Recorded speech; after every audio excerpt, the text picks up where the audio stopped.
우리 한 절씩 교도하도록 하겠습니다. 에베소서 4장 1절에서 6절 말씀입니다. 그러므로 주 안에서 갇힌 내가 너희를 권하노니 너희가 부르심을 받은 일에 합당하게 행하여 모든 겸손과 온유로 하고 오래 참음으로 사랑 가운데서 서로 용납하고 평안에 매는 줄로 성령이 하나 되게 하신 것을 힘써 지키라.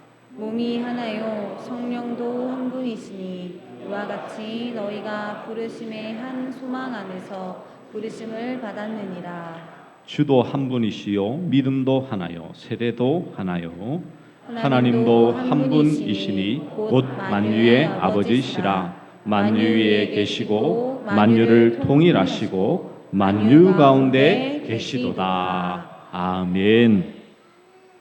여러분, 지난주 이 교회와 그리고 성전의 차이점에 대해서 말씀을 드리면서 우리가 어떤 교회론을 가지고 살아가야 되는지, 신앙생활해야 되는지에 대해서 함께 말씀을 나누었습니다.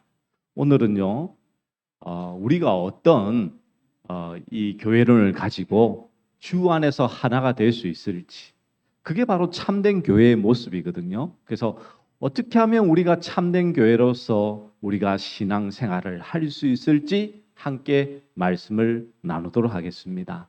여러분, 우리가 참된 교회가 되기 위해서는 이 두 가지 기초가 있어야 됩니다. 첫째가 무엇이냐면 우리 모두는 주님의 부르심을 받은 자들이라는 사실입니다. 두 번째는요, 개인이 아닌 공동체로 부름을 받았다라는 사실을 기억해야 되는 것이죠.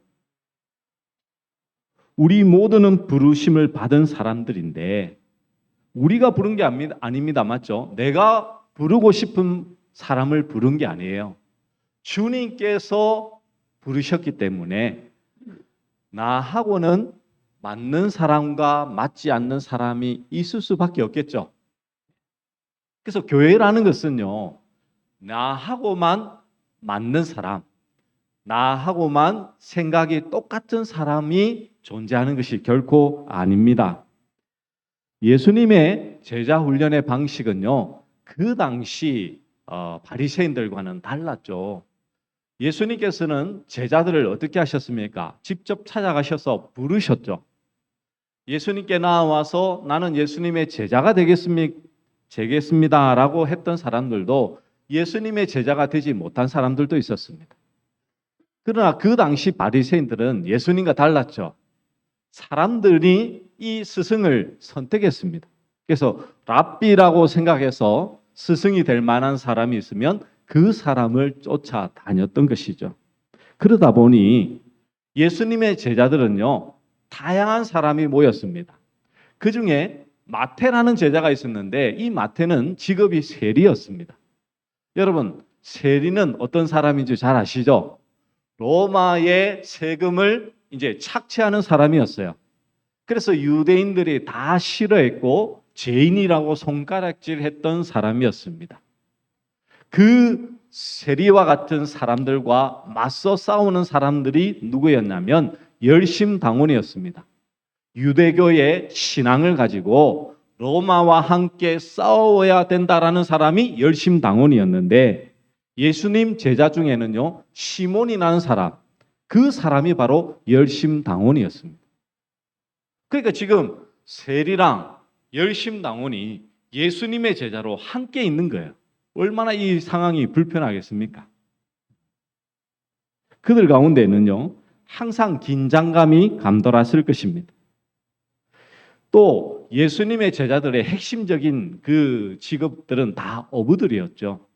그 당시 어부들은요, 지금으로 따지면 아주 평범한 직업을 가지고 있는 사람들 중에 한 사람들이었습니다.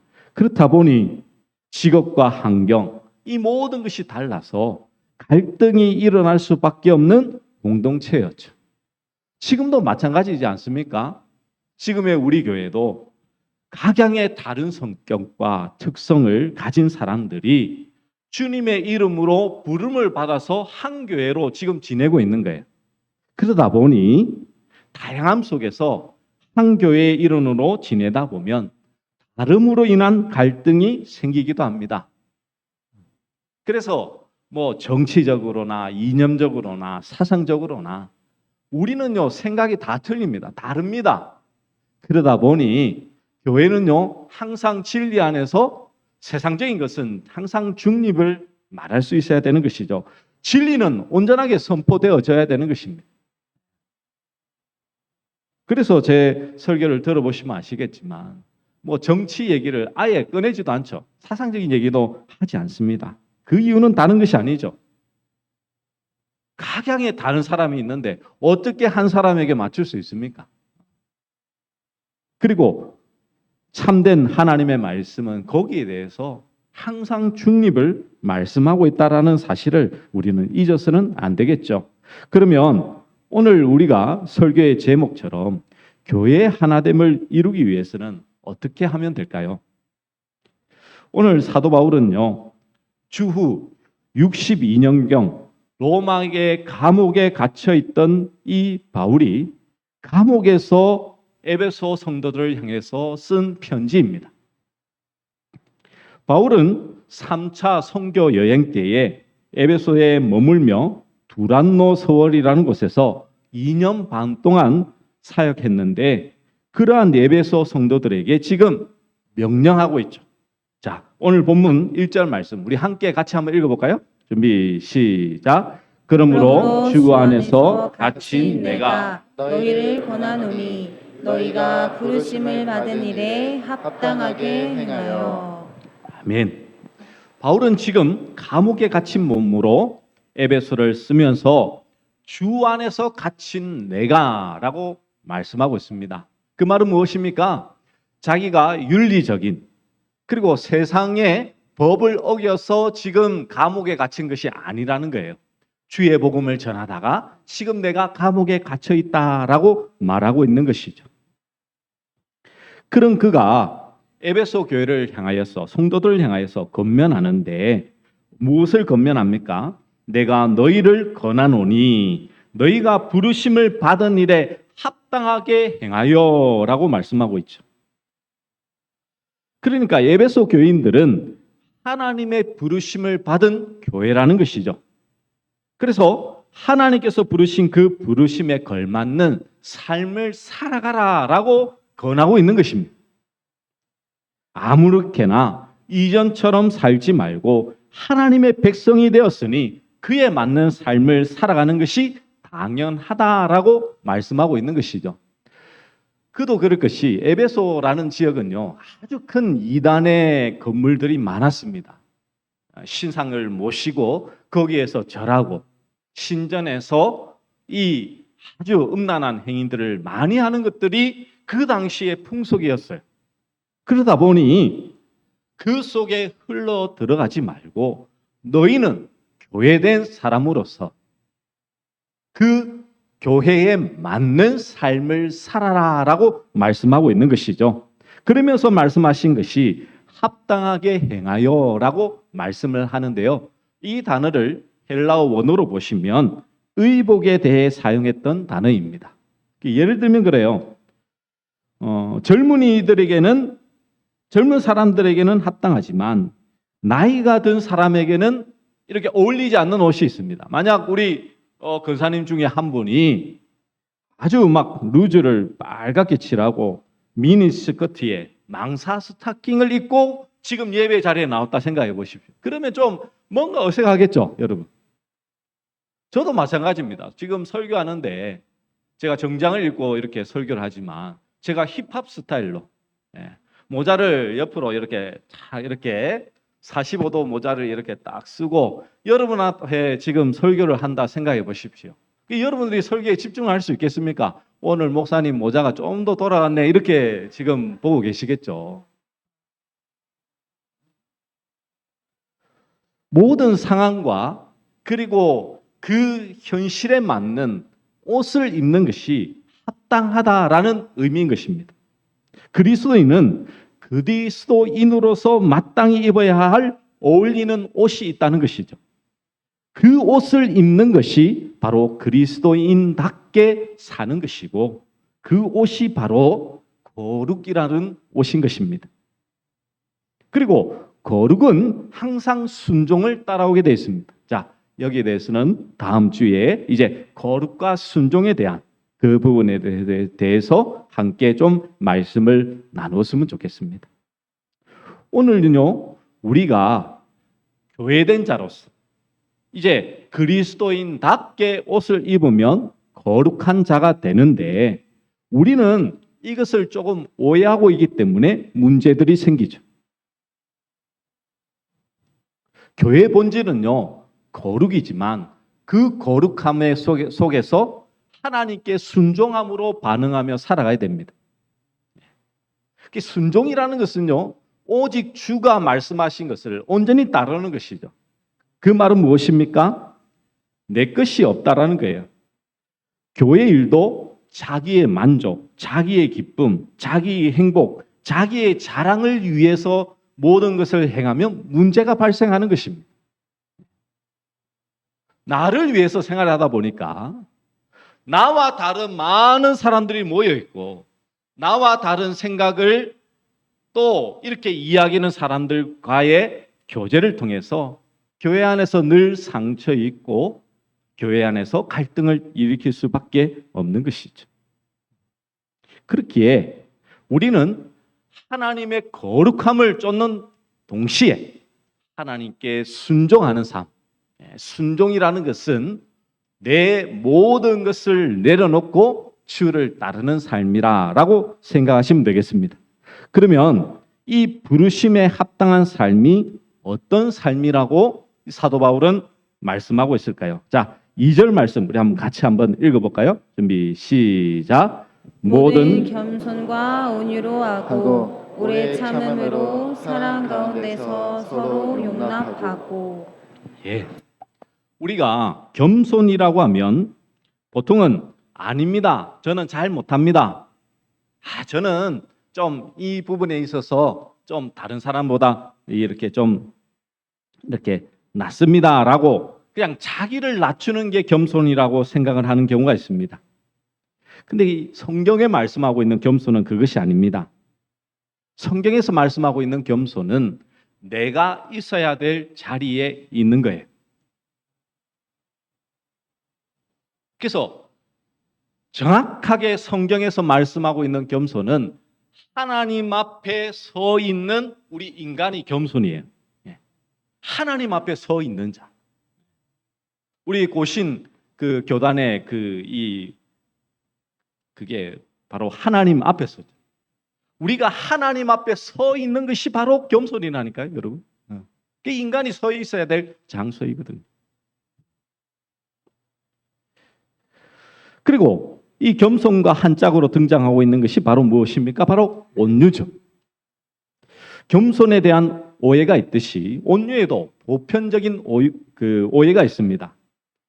온유하다라고 말하면 저처럼 성격이 아주 유순하고 아주 부드럽고 그런 것들, 여린 사람들을 이렇게 연상하는 경우들이 많죠. 하지만 온유는요, 그런 게 아닙니다. 야생마의 힘은 그대로 소유하고 있으면서도 그 힘을 통제할 수 있는 능력을 소유하게 된 것을 온유라고 이야기합니다. 그러니까 바로 길들여진 능력이죠. 누구에 의해서요? 하나님에 의해서. 나는 야성이 살아 있습니다. 이렇게 언제든지 내 뜻과 내 그 모든 것으로 살아갈 수 있어요. 그러나 주께서 명령하시면 네, 주님. 이게 바로 온유라는 거예요, 온유. 사람들은 힘이 없어서 세상이 이렇게 되었다라고 생각하지만 그러나 착각이죠.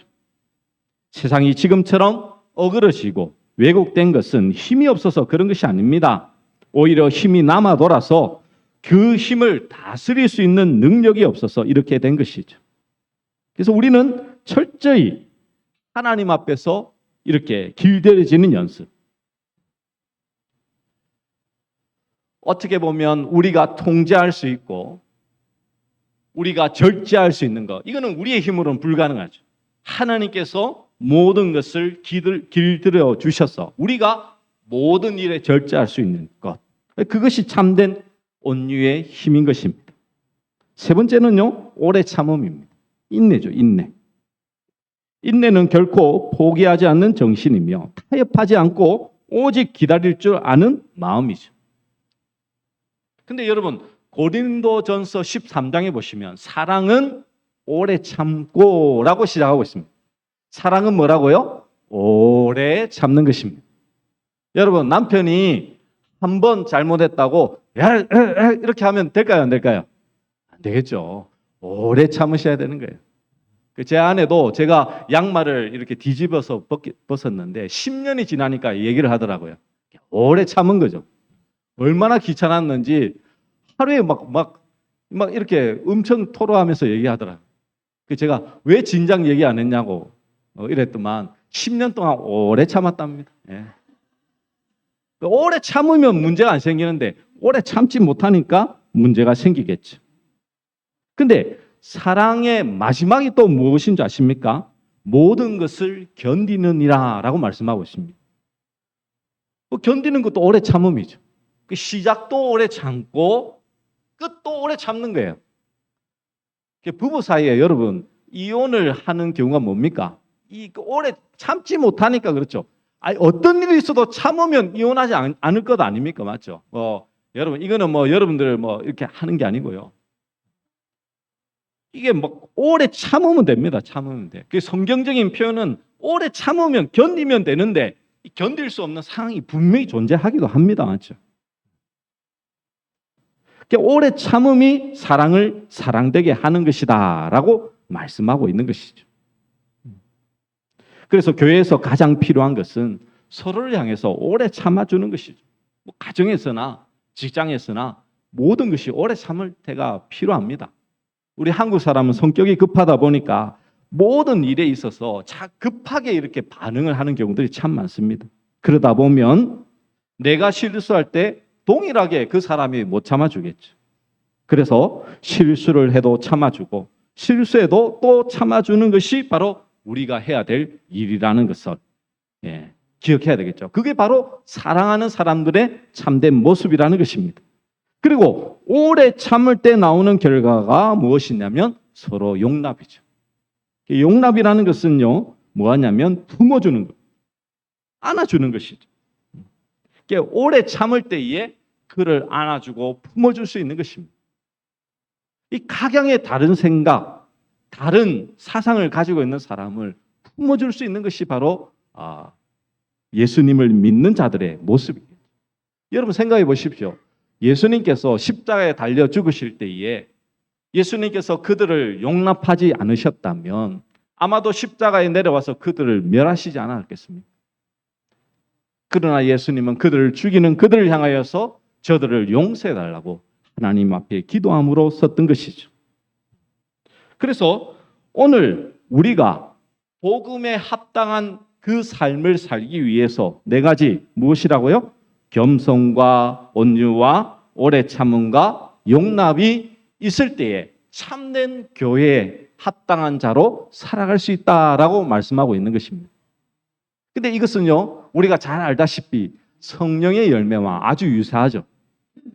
그렇습니다. 성령의 그 충만함을 통하여서 우리 안에 성령의 열매를 맺을 때에 교회의 일원으로서 합당한 삶을 살아갈 수 있다는 것이죠.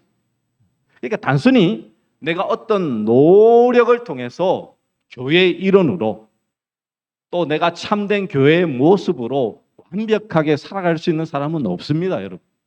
왜냐하면요, 나와 똑같은 사람은 이 세상에 존재치도 않고요. 각양의 다른 생각과 다른 모든 환경 속에서 살아가는 자들을 만나기 때문에 그때마다 이 성령의 열매, 즉 예수님처럼 우리가 살아가지 않으면 우리는 참된 교회의 그 합당한 삶을 살아갈 수 없다라는 것을 우리에게 말씀해 주고 있는 것이죠. 자, 그러면 우리가 이렇게 성령의 열매로 합당한 삶을 살아갈 때에 또 우리 안에는 어떤 일이 일어납니까? 3절에 보시면 우리 같이 한번 읽어볼까요? 준비 시작. 평안에 매는 줄로 성령이 하나 되게 하신 것을 힘써 지키라. 아멘. 여러분 여기서 평안에 매는 줄이라는 것은요, 쇠사슬, 끊을 수 없는 굴레라는 뜻을 가지고 있습니다. 그러니까 이 말은 무엇입니까? 평안에 매는 줄은, 평안으로 메어진 줄은요, 이미 끊어지지 않는 거예요. 예수 그리스도께서 우리를 사랑하시면 그 어떤 것도, 죽음까지도 우리를 갈라놓지 못한다라고 말씀하고 있죠. 교회도 마찬가지입니다. 교회도 평안에 매는 줄로, 쇠사슬로 이미 하나님께서는 우리를 하나로 뭐 하신 것입니까? 묶어주신 거예요. 묶어주신 거예요. 근데 묶어줬는데 뒷말씀을 보면 우리가 하나됨을 유지하기 위해서 열심히 노력해야 되겠구나라고 생각할 수 있습니다. 왜냐하면요, 힘써 지키라라고 되어 있거든요.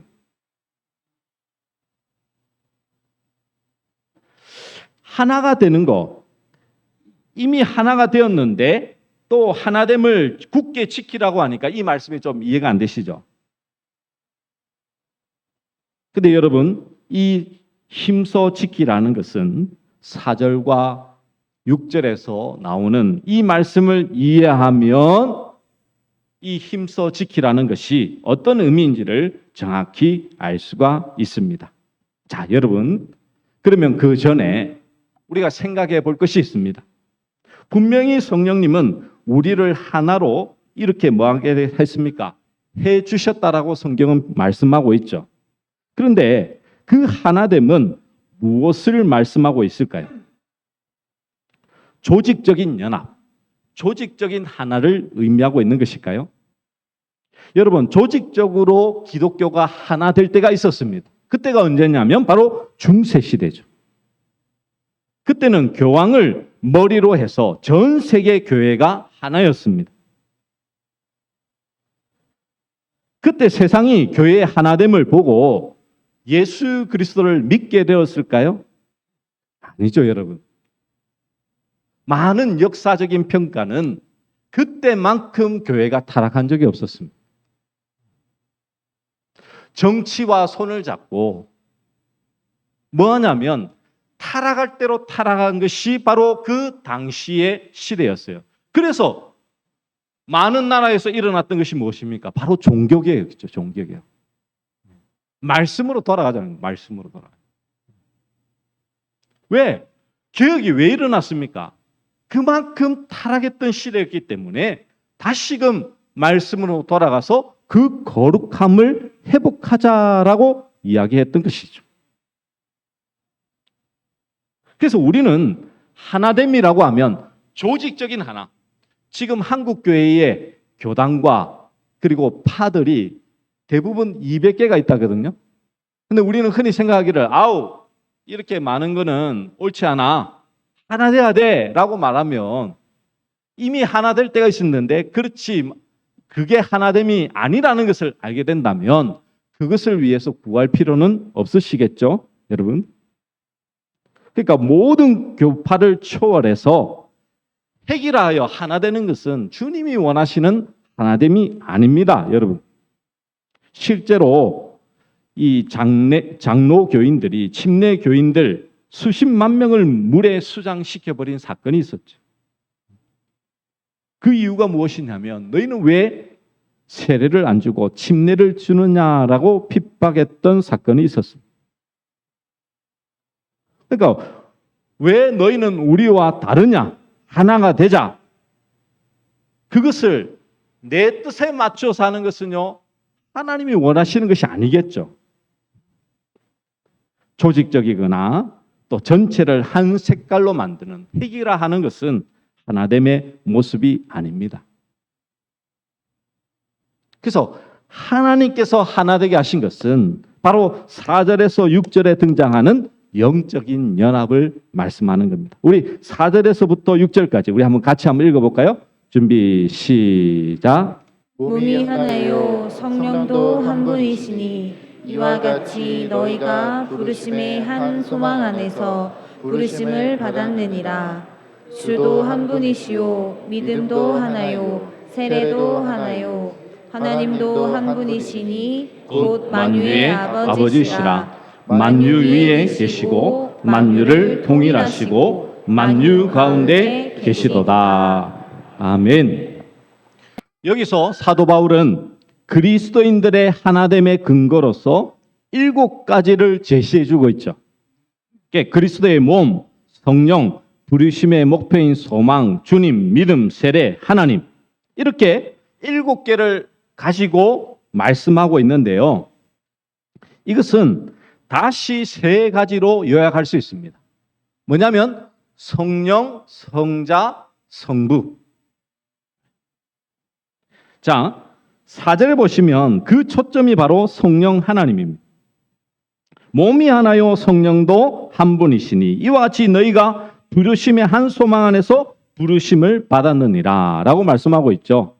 성령님의 역사로 우리는 한 몸인 교회에 속하게 된 것입니다. 한 천국의 소망을 가지고 살게 된 것이죠. 이게 바로 성령 하나님의 사역이죠. 5절의 초점은 바로 성자 하나님, 예수 그리스도이십니다. 주도 한 분이시요, 믿음도 하나요, 세례도 하나요. 우리는 한 주님을 믿음으로써 같은 한 믿음을 가지게 되었고, 같은 믿음을 가진 그리스도인이라는 표시로 모두 세례를 받은 것이죠. 그래서 주 안에서, 예수 그리스도 안에서 우리는 한 세례를 받은 자다. 예수 그리스도의 사역을 말씀하고 있습니다. 6절의 초점은요, 바로 성부 하나님이죠. 하나님도 한 분이시니 곧 만유의 아버지시죠. 아버지 하나님. 만유 위에 계시고 만유를 통일하시고 만유 가운데 계시는 하나님이시죠. 하나님께서 세상을 이처럼 사랑하사 독생자 예수 그리스도를 주시지 않았다면 성자 예수님은 이 땅에 오시지 않으셨을 것입니다. 이렇게 세 분 하나님은 한 하나님으로 공존하시죠. 그래서 이것을 삼위일체라고 우리는 말씀합니다. 이 모든 것은 무엇하고 있는 것입니까? 하나됨을 이렇게 굳건하게 지키며 우리에게 말씀해 주고 있는 것이죠. 이것을 쉽게 표현하면 이렇게 됩니다.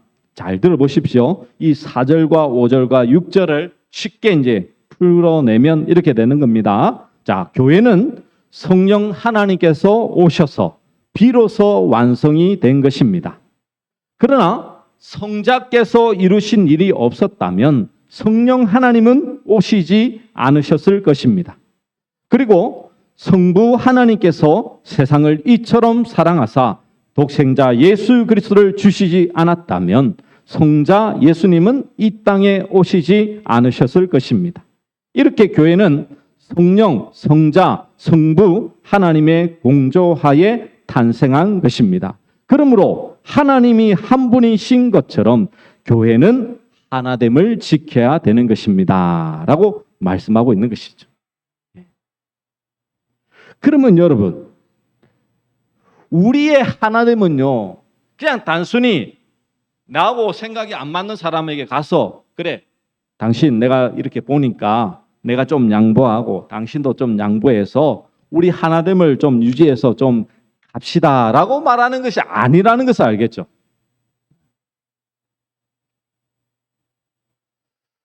여러분, 삼위 하나님은요, 각각의 하나님이 한 하나님으로 공존하시는 것입니다. 이거는 뭐 우리가 신학적으로 우리 인간이 모든 것을 이해할 수는 없지만 단 한 가지는 알 수 있죠. 세 분이시지만 한 하나님으로 있다는 사실입니다. 근데 이것이 왜 중요하냐? 하나님께서 하나됨을 이루듯이 교회도 그냥 내가 좀 양보해서 하나 되는 게 아니고요. 내가 예수 그리스도 안에 있을 때에 예수님께서 이 성령님과 하나님과 하나 되듯이 우리가 예수 그리스도 안에 있으면 우리는 저절로 뭐 되는 것입니까? 하나 되는 것이죠. 근데 이제 풀리지 않는 게 그겁니다. 힘써 지키라 했는데 그러면 뭘 지켜야 되는 거예요? 아니 분명히 그 이제 성부와 성자와 성령이 한 분 하나님이신 것처럼 우리 그리스도인이 분명히 연합과 하나됨을 지켜내는 것인데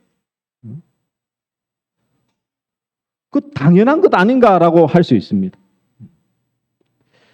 그런데 분명한 사실은 그겁니다.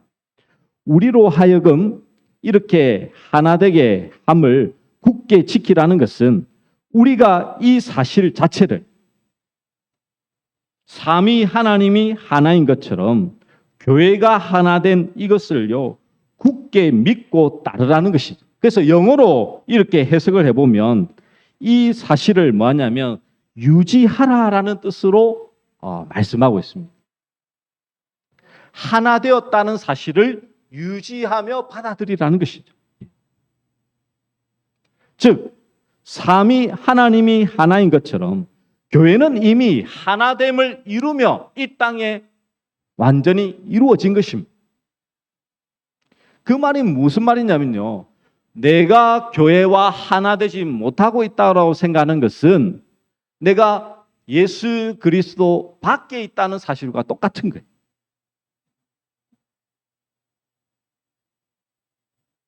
여러분 이걸 잘 이해하셔야 됩니다. 오늘 사도 바울이 말씀하고 있는 이 하나됨은요. 우리가 노력해서 이루어내는 게 아니에요. 이미 하나님은 평안에 매는 줄로 뭐하냐면 하나됨을 끊을 수 없는 것을 하나됨을 교회의 하나됨을 이미 이루셨어요. 그 말인즉슨 내가 교회 안에 예수 그리스도 안에 있으면 이미 교회는 하나됨을 유지하며 살아갈 수 있는 것입니다.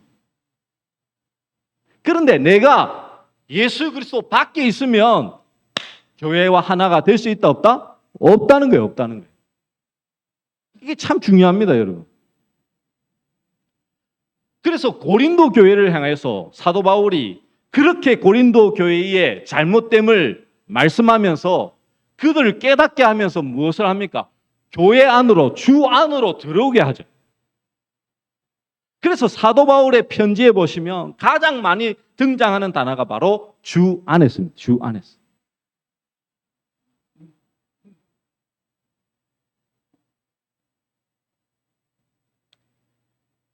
여러분 우리는요 하나됨을 지켜낼 수밖에 없는 교회입니다. 이미. 이거는 여러분 거듭 말씀드리지만 여러분의 생각을 다 차단해서 제가 원하는 교회를 만들어가는 게 아니에요. 이거 너무나 중요한 사실입니다. 이제 결론입니다. 제가 지난주에 이제 설교를 하다가 말씀을 드렸던 것이 있었죠. 제가 수련회 가서 은혜를 받았는데 돌아오니까 가정이나 학교나 이 변함이 없는 그 사실에 대해서 우리가 어떻게 대응하며 대처하며 나가야 되는지.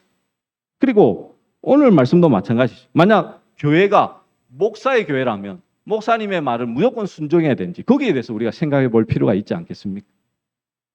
여러분 중요한 사실은 교회는 예수 그리스도가 머리 되십니다. 무슨 말이냐면 예수님이 주가 되시는 것이죠. 예수님이 주가 되신다는 것은 내가 아무리 충만하더라도 내가 원하는 이 세상의 변화는 내가 원해서 이루어지는 것은 아닙니다. 주님의 때에 주님의 방식으로 이루시는 것이죠. 그래서 내가 아무리 성령 충만하고 내가 아무리 고귀한 은사를 가지고 있다고 하더라도 내가 원해서 이 땅이 변화되거나 교회가 변화되지는 않습니다. 하나님의 때에 하나님의 방식으로 하나님의 뜻을 이루면서 교회는 변화되게 되어 있는 것이죠. 목사도 마찬가지. 목사의 뜻을 따르는 것은 참된 교회 모습이 아닙니다. 우리 원주 시민교회의 참된 주는 바로 예수 그리스도이시죠. 그래서 여기는요, 정말로 여러분 두려운 말씀이 있는 거예요. 여러분의 삶 속에 예수 그리스도가 주가 되지 않으면 여러분은 교회가 아니라는 거예요, 여러분. 이게. 우리는 이 말씀을 읽으면 그냥 주도 한 분이시요. 믿음도 하나요, 세례도 하나요. 그래, 하나님도 한 분이시지라고 쉽게 읽으실 수 있을지 모르겠지만 여러분의 삶 속에 예수 그리스도가 참된 주가 되어 주실 때에 주이신 예수님만을 섬기며 그 주님을 위하여 온전한 순종함으로 살아갈 때에 그게 바로 여러분 참된 교회고 그 주 안에 있을 때에만 교회의 하나됨을 이룰 수 있다는 것을 오늘 성경은 우리에게 말씀해 주고 있는 것이죠.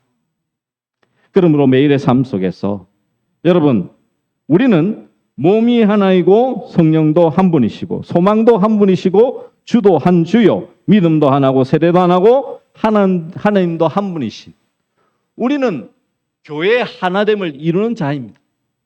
그런데 각자의 환경과 생각이 다 다르다 보니 교회는 좀 다르구나라고 생각할 수 있지만 예수 그리스도를 믿는 참된 진리 안에서는 하나입니다, 여러분.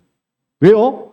예수님이 한 분이시기에 우리가 주로 예수님을 믿고 있기 때문에 우리는 하나됨을 유지하고 있다라는 것을 우리는 잊지 말아야 되겠죠. 그러므로 우리는요 이제 한 목적지를 향해서 우리는 한 방향으로 가는 사람이라는 거예요.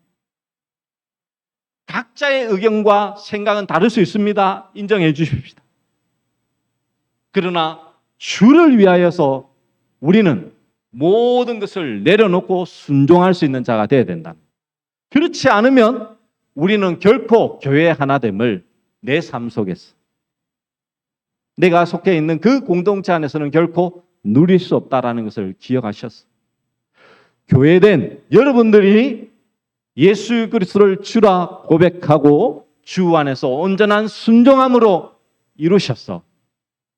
교회의 하나 되는 이것이 진정한 교회의 힘이거든요. 능력입니다, 여러분. 이것을 매일의 삶 속에서 누리며 살아가는 우리 모든 믿음의 종들 되시기를 간절히 축복합니다. 말씀을 기억하며 우리 기대 주 안에 우린 하나 우리 함께 찬양하도록 하겠습니다.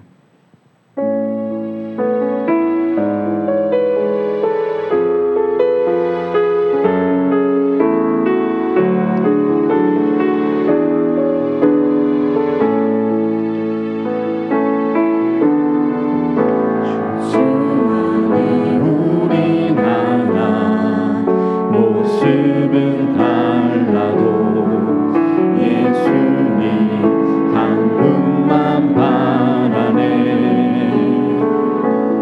사랑과 손을